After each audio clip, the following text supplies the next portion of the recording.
Eddoboozi lyo ne bwe liba ddungi litya nga likirako erifuluma mu biwawaatiro bya zimalayika nga zibuuka mu bbanga otendereza Mukama Katonda waffe naye nga teririna kwagala. Mu matu g'abakuuliriza liriwulikikanga amaloboozi g'embizzi ezirwanira amalagala. Mbadde nina kasitole ke njagala obbanyumiza. Edda ennyo waaliwo amaka agamu, kankozesa erinnya lya Mr. Mubiru okwongera okwanguyiza gwangoberera otegeera emboozi eno. Sinakindi obeeko nekyogiyigamu. Mr. Mubiru yayina amaka ng'ayina mukyala we gwe baayitanga mukyala Mubiru. Mu maka ago mwalimu wammese. Lumu Mr. Mubiru yakomawo n'ekitereke ng'atuuyanye era mu bukoowu obuyitirivu. Mr. Wammese nga bwe gwali omuze gwe bulijjo ogw'okulabiriza Mr. Mubiru n'amanya n'ekitereke kyaleese era ne ku olwo yakikola. Yasanyuka nnyo ng'alaba ku luno ekitereke Mr. Mubiru kyaleese kinene ng'era kiri mu kibookisi kye batimbye amatiribona. Mr. Mubiru yayita mukyala Mubiru ajja amutikkule. Mukyala Mubiru yajja ayina essanyu lingi nnyo ku bwenyi bwe. Bwe yamutikkula ne basumulula ekitereke. Ekintu ekyajja Wammese enviiri ku mutwe agenda okwetegereza ekitereke nga mulimu kamasu. Mr. Wammese yatya nnyo era n'awulira Mr. Mubiru ne mukyala we nga bakuba pulaani y'okukatega kakwate Mr. Wammese. Baali bamulanga kubaliira bintu byabwe butoosa. Muzeeyi Wammese bwe yalaba embeera eyo yawunga, enviiri zaamuva ku mutwe kuba ddala kye yalolekedde kyali kinene. Yanakuwala ng'alaba obulabe bumujjidde n'ayiiya ekyokukola amagezi ne gamwesiba. N'agamba bannange nkoze ntya? Wammese waabwe. Mukyala Mubiru ne mwami Mubiru bo baasanyuka kuba baali batuuse ku buwanguzi obw'okufuna akamasu kakuba emmese eyamazeeko emirembe. Muzeeyi Wammese bwe yalaba kiri bwe kityo n'adduka ne yeekubirako enduulu ewa Wankoko. N'agamba Mr. Wankoko, gyebaleko taata. Yasanga Wankoko abojja buntu bwe mu luggya. Ko Wankoko nga tatunudde nayo n'amugamba gye ndi oli otya? Mr. Wammese n'agamba muneyi Wankoko, mbadde nsaba buyambi. Nti buyambi ki? Munnange Mr. Mubiru ne mukyala Mubiru baguze akamasu mu nju muli. Mbadde nsaba onnyambeko tukategulule. Ko Mr. Wankoko nti Wammese olowooza tobuze? Nze ndiira mu luggya. Ne bwe mba neebaka nsula ku muti waggulu gwe baateera mu sitoowa. Nze sitambulira babaka wali kamasu. Ate nze akamasu nkaagazaaki kanankuba katya? Leka nawe kummalako mirembe, nze neebojjera buntu bwange. Genda leka naawe ndeka Mr. Wammese naawe leka. Mr. Wankoko bwe yayogera bw'atyo Wammese neeyongera neyennyika n'adduka kipayopayo mpaka ewa Mr. Wandiga. N'agamba muneyi Wandiga obadde mukwano gwange ebbanga lyonna naye tufunye ekizibu ewaka wano. Ko Wandiga nti Mr. Wammese kizibu ki? Ko Wammese nti mwami Mubiru ne mukyala Mubiru baguze akamasu kali muli mu nju bagenda kukatega. Mr. Wandiga teyalinda Wammese kumalayo n'amugamba sirika naawe ate nze ebyakamasu binkwatirako wa?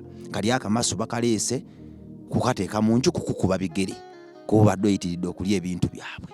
Kati nze gw'ogamba nkuyambe kukategulula nze binkwatirako wa? Nze neeriira biwata byange ate era ndiira ku nsiko, gwabeera mu nju. Kati oli awumbulira byakamasu nze nkuyambire wa? Binkwatirako wa Mr. Wammese? Ntangaaza mutobanga otamidde. Ko Mr. Wammese n'agamba naye sitamidde naye singa tukategulula. Naye singa tukategulula biki? Tongamba bintu byakamasu, genda. Mr. Wammese kantoloze n'amukuba mwawo n'alabya ddala ng'obulamu bukoma. N'adduka kipayopayo paka wa Mr. Wanteneera. Yasanga Wante ali awo mu kiraalo yeyayuyiza mu ddembe eringi bw'ayimba muno obuyimba bw'essuubi obumulaga nti enkya olunaku lwe lutangaavu okusingako olwaleero. Mr. Wammese bwe yatuuka ewaawa nti namugamba Mr. Wamute gyebaleko nti naawe gyebaleko Mr. Wammese kiki? Nti munaaye tufunye obuzibu. Nti ate buzibu ki? Mr. Mubiru ne mukyala Mubiru baguze akamasu. Nti akamasu nti bakagulidde ani ffe? Nti kale kabakagulidde nze naawe. Mr. Wante n'agamba nenze ku kigere kyange obunene bwaki akamasu kakikuba kitya? Daba nina n'engatto. Nsobola okulinnya akamasu ako nenkafootola. Tekalina kyekagenda kunkolako balaka bakagulidde ggwe oba kale ne wankoko naye nze ku bunene bwange akamasu kanankola ki? Ko Mr.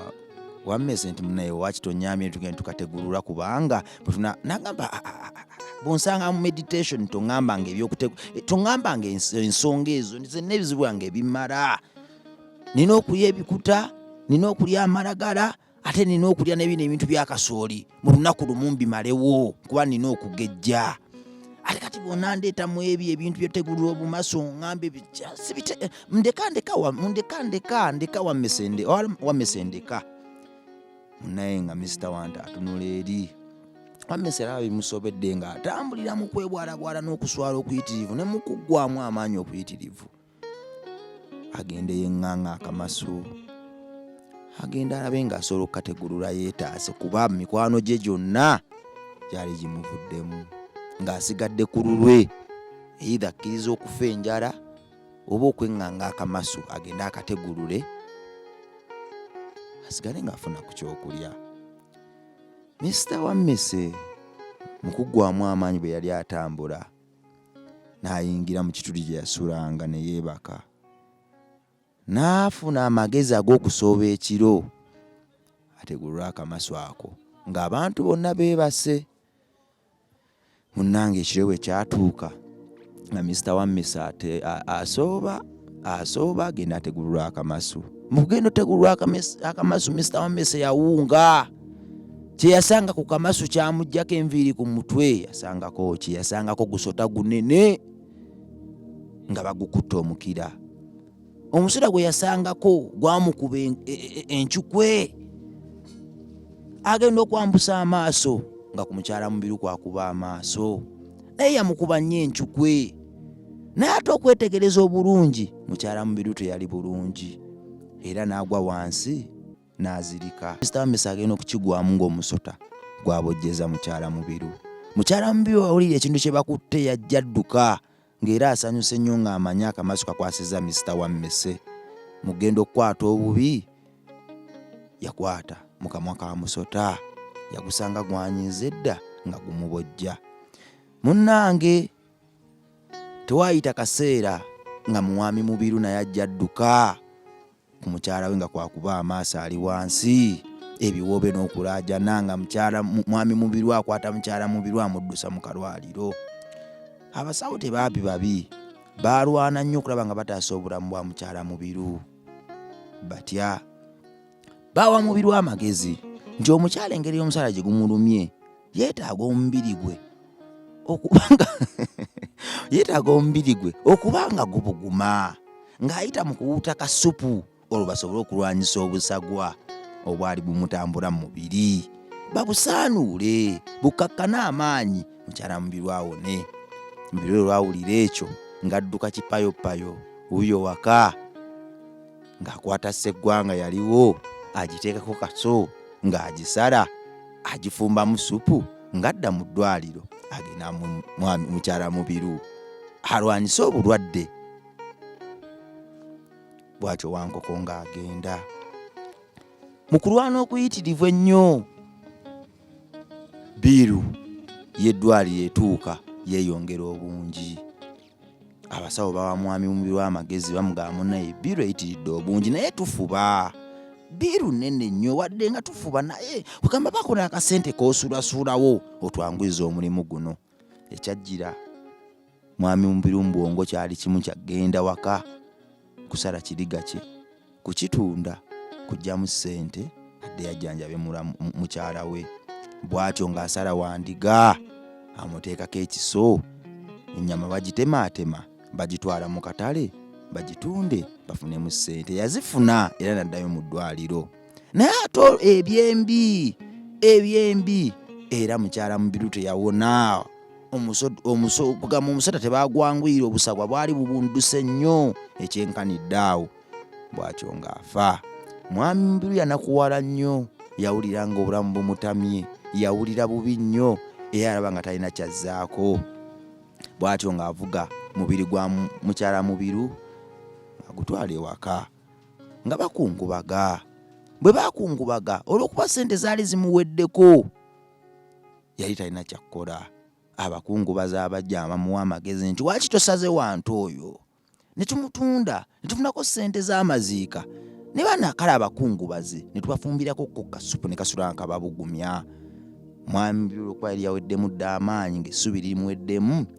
Bw'atyo ng'akwata wante ng'agoberera amagezi ge baamuwa ng'asalako wantu omutwe nga batunda ennyama ya wante nga n'emu bagirya mu lumbe. Wammese ng'alaba kino kituwa ki era kituyigiriza ki? Gwe muganda wange lekeraawo okwesuulirayo gwa naggamba nga banno bakubulidde ebizibu bye bayitamu. Lekeraawo okulowooza nti oli seefu nga banno batulugunyizibwa.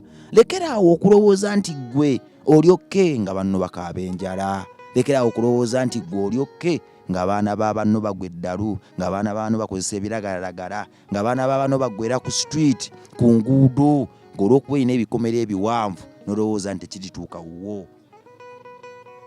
Mu kweyisa mu mbeera eyo mu butamanya oli mu kwewagalira biso, oli mu kwewagalira bitala biri kusalako omutwe mudda. Fangayo ku bizibu bya banno. Ewali omulanga tuukawo. Munno bw'akaaba wulira kyayitamu. Muyambeko okukivuunuka kuba tomanyi lunaku lwankya kiriba mu njuuyo. Kale singa bambi bamuyamba. Wammese ne bategulirwa akamasu tekandikutte musota guli era omusota tegwandibojjeza nnyinimu.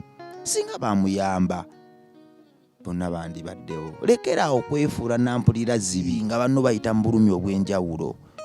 Baako n'omukono gw'owa banno mu mukwano. Baako n'omukono gw'osika banno nabo batutumuke, nabo bavuunuke bye bibatawaanya.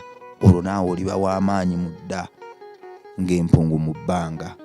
Kale bwe kirigaana ggwe okuba ow'amaanyi mu dda, abaana bo baliba ab'amaanyi mu dda nga bayita mu abo abantu be wasika omukono, nga bayitamu abantu be bawuliriza nga balumwa.